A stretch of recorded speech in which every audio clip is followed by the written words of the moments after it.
Good morning বন্ধুরা, আশা করি সবাই ভালো আছেন, সুস্থ আছেন। আজকে সকাল সকালে রান্না করে নিচ্ছি ঝিঙের বাটা।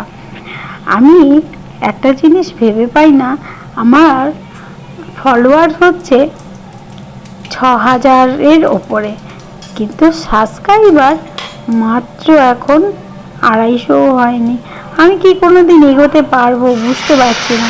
বন্ধুরা, আপনারা যারা আমার ভিডিও দেখছেন প্লিজ প্লিজ সাবস্ক্রাইব করুন। সাবস্ক্রাইব না করলে তো আমি মানে এগোতেই পারবো না। 1 বছরের বেশি হয়ে গেছে আমার এই জার্নি, কিন্তু এই সাবস্ক্রাইবার না বাড়ার কারণে কিন্তু আমি একই জায়গায় বসে আছি। যদি আপনাদের বিন্দুমাত্র ভালো লেগে থাকে তাহলে সাবস্ক্রাইবটা করবেন অবশ্যই, আর পাশে থাকা বেল আইকনটি একটু প্রেস করে দেবেন। দিলে আমার যত রান্নার নোটিফিকেশান ফার্স্টেই আমার সব বন্ধুদের কাছে চলে যাবে।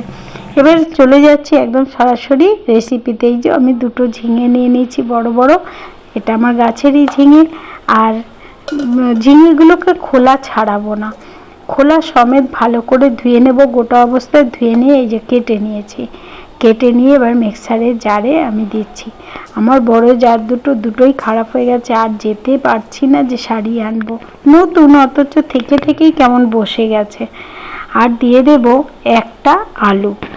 একটা আলু কেটে দিয়ে দিলে কি হবে, টেস্ট এর দ্বিগুণ হয়ে যাবে। এই যে আলুটা কেটে নিয়েছি, টমেটো দিয়ে দিলাম, আলু টমেটো, এবার দিয়ে দিলাম কাঁচা লঙ্কা, এবার দিয়ে দিলাম একটুখানি আদা, এবার দিয়ে দেবো বেশ কিছুটা রসুন। এই বাটায় কিন্তু যে কোনো বাটায় একটু রসুনটা বেশি দিলে আর টমেটোটা বেশি দিলে খুব ভালো লাগে। আর দিয়ে দিলাম 1/2 চামচ কালো জিরে, আর দিয়ে দিলাম বেশ কিছুটা ধনে পাতা, দিয়ে চেপে চুপে একদম পেস্ট করে নিয়েছিলাম ভালো করে। আগের পেস্ট করে নিয়েছিলাম, এবার পরে এইটা পেস্ট করলাম। একদম মিহি করে পেস্ট করতে হবে। পেস্ট হয়ে গেছে, এবার আমি গ্যাস ধরিয়ে কড়া বসিয়ে দিয়েছি। আর অবশ্যই সর্ষের তেল দিয়ে দেব, অনেকটা বাটা যেহেতু সর্ষের তেল দেব।